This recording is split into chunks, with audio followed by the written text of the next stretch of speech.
Unë jam Hana Petrela. Disa më quajnë shqiptare. Të tjerë më quajnë amerikane.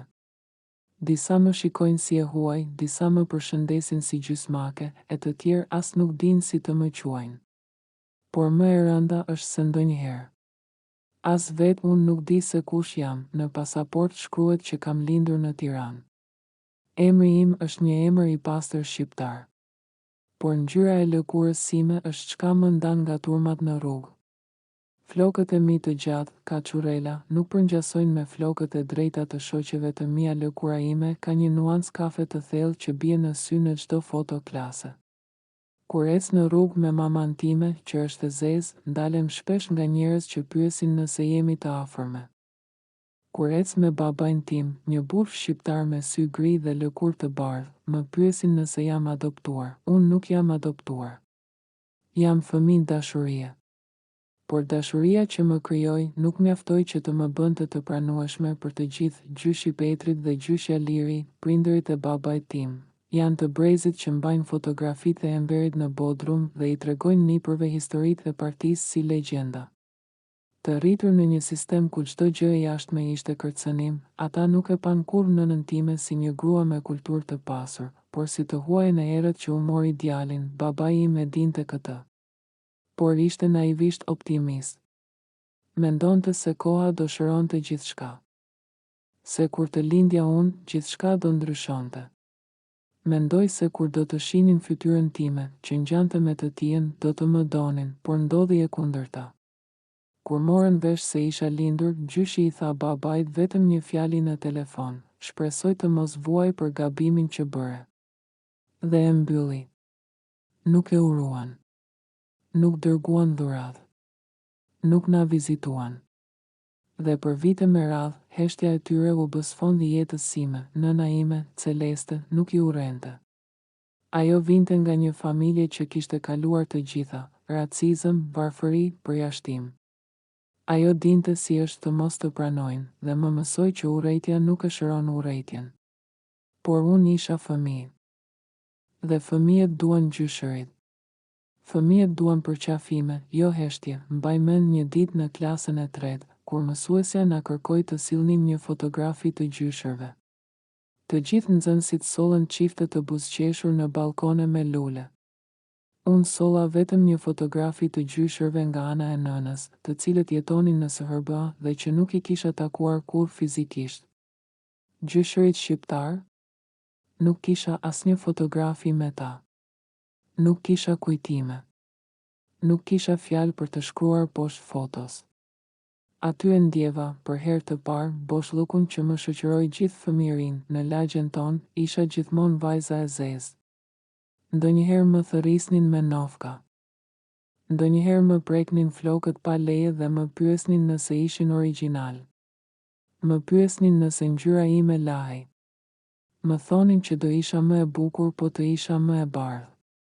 Fjalë të thjeshta për ta, por të thella për një vajzë që kërkonte vetëm të përkiste. Kisha shoqe, por gjithmonë me një ndjesi që duhej të provoja më shumë për të qenë e pranuar. Mësuesit më lavdëronin për të folurit shqip pa theks, por gjithmonë më pyesnin nga je me origjinë. Kur thosha jam nga Tirana, më pyesnin: jo, po nga je vërtet? Çfarë do të thotë të jesh vërtet? A nuk isha unë pjesë e këtij vendi, edhe pse s'më pa kurrë si të vetën? Kur mbusha 13 vjeç, fillova të shkruaja ditar. Ishte forma ime e vetme për të kuptuar dhimbjen. Shkruaja për ndjesitë që s'mund t'i thosha me zë, për pyetjet që nuk merrnin përgjigje. Pse nuk më duan gjyshërit? A jam unë problemi? Nëse isha e bardhë, do më donin? Në një nga ditët kur isha në klasë të 8, më ftoi një shoqe në shtëpinë e saj. E ama më priti, por kur më pa, u shua. I tha së bijës: e di që nuk më pëlqejnë këto eksperimente. Nuk më ftoi më kurrë. Shoqja nuk më foli më. Dhe kjo më theu, kur ja tregova nënës, ajo qau. E kuptoj që isha në atë moshë kur realiteti fillon të peshoj më shumë se përrallat. Por nuk ishte gjithçka e errët. Kishte dhe dritë. Babai im ishte hero për mua. Ai më shoqëronte në çdo konkurs. Më lexonte çdo poezi. E ruante çdo vizatim të vogël. Ai nuk ishte vetëm baba, por mbështetësi më i madh. Ishte i qetë dhe i vendosur. Mos haro, Han, më thoshte, ti je fryti i dy kulturave dhe kjo të bën të veçantë, jo të gabuar. Kur ndonjëherë më thoshte që gjyshja kishte pyetur për mua, nuk e besoja. E di që e do, në mënyrën e saj. Ka frikë nga ajo që nuk kupton, thoshte ai. Por mua më dukej si justifikim. Si një tjetër mënyrë për të më bërë të ndihesha më pak e lënduar. Por plagët, edhe kur mbulohen me fjalë të bukura, nuk shërohen gjithmonë. Në moshën 18 vjeçare, fitova një bursë për në një universitet prestigjioz në Holandë. Atje takova njerëz nga e gjithë bota. Për herë të parë nuk isha ajo me ngjyrë, por thjesht Hana.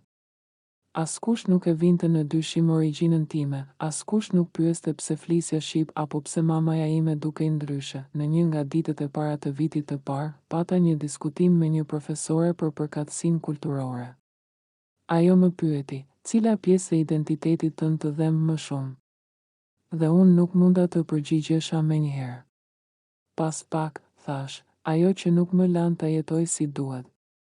Sepse në Shqipëri më thonin që nuk jam shqiptare. Në Amerikë më thonë që nuk jam plotësisht e zezë. Dhe në mes, rri unë, me gjuhën time të dyfisht, me shpirtin e përqar, por me zemrën që kërkon një vend për të ndjerë si në shtëpi. Kur u ktheva në Tiranë për pushime, vendosa të vizitoja gjyshen. Ajo ishte plakur. Kishte rrudha më shumë, zëri nuk i dilte me forcën e dikurshme. Kur më pa, u ndal. Më pa gjallë. Nuk tha gjë. Vetëm më tha, ti ngjan me të. E kuptova që fliste për baban tim. Dhe ndoshta, për herë të parë, më pa si fëmijën e djalit të saj, jo si të huajin që kishte sjell turp, nuk u përqafuam. Nuk pati lodh. Por ajo më ofroi një filxhan çaji.